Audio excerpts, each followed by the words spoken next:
Hotel Enugu, New Haven. I was lodged in a suite with my husband and my 2 children at that time.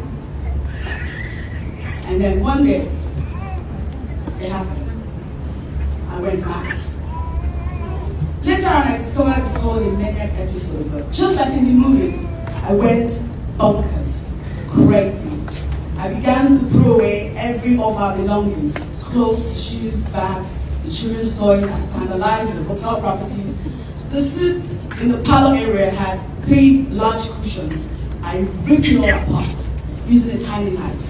It was nothing but madness. That madness was contained in just that room by my husband, who was wearing only the clothes that he had on when I was throwing away everything. Same goes for my children. That incident was so intense that what I needed was a trip to the hospital. But I didn't go to the hospital because my husband and I, who is seated here with me, support me.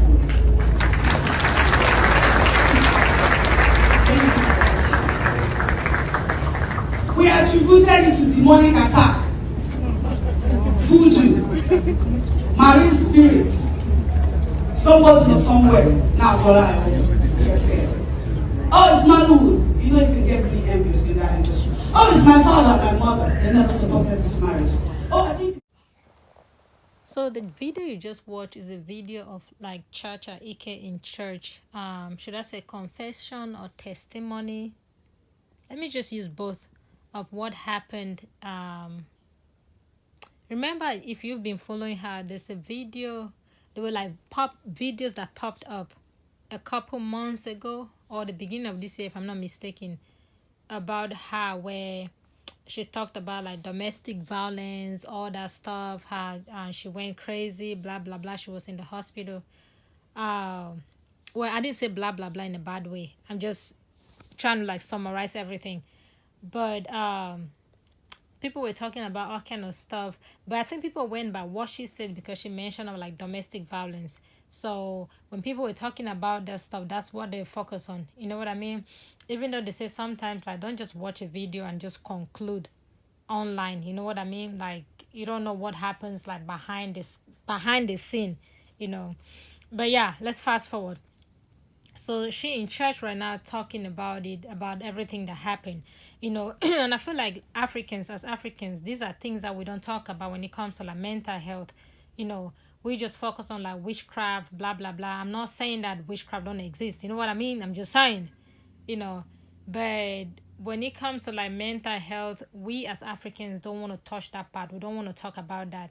So I'm really happy that she is out there, like, you know, I think she just has launched a foundation. She's out there really preaching about the mental health awareness. You know, it's okay to talk about like your struggles. It's okay to talk about what you're dealing with. You know what I mean when it comes to like mental health, because sometimes people don't understand. You don't understand. You've never gone through like those struggles. Okay, you never understand what those people are going through and they're struggling. You know what I mean?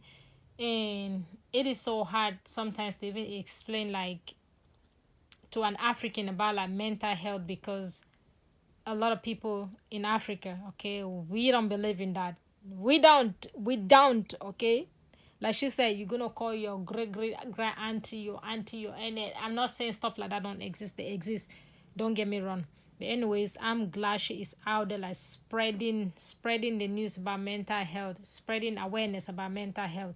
I'm glad and I'm happy to see her dancing and rejoicing. That shows that she's back to herself. I feel like there are times when people can come out and say some stuff sometimes, and it's like an indication of like a cry for help. But sometimes they might get like misunderstood. You know, there have been times when I've watched a couple of videos that people do, you know what I mean? It kind of like signifies or shows like a cry for help. Then a few days after that or months after that, something happens, you know, then people go back to those videos and be like, oh my God, like this person was actually asking for help. This person was actually asking for help. Be kind to people. Show compassion to people. Show love to people. Because you have no idea what people are going through. You have no idea about people's struggles. You know, you have no idea what goes on with people behind closed door, okay? Just because people come on social media and smile and laugh doesn't mean like everything is okay. You know what I mean? We're living in a world that everybody, I always say this, everybody's gonna die someday. What's the point of being mean? What's the point of like not being nice to one another? Let's show love, show compassion to one another. And sometimes if you don't have nothing to contribute in somebody's life, just leave them alone. You know what I mean? You don't have to come on negative. Just leave them alone. You know, you have no idea what people are dealing with, what they're struggling with, what their struggles are in general. I'm just saying, I'm just keeping it real. But thank you guys so much for watching this video one more time, and I appreciate all the love and support, and I'll see you guys in the next video.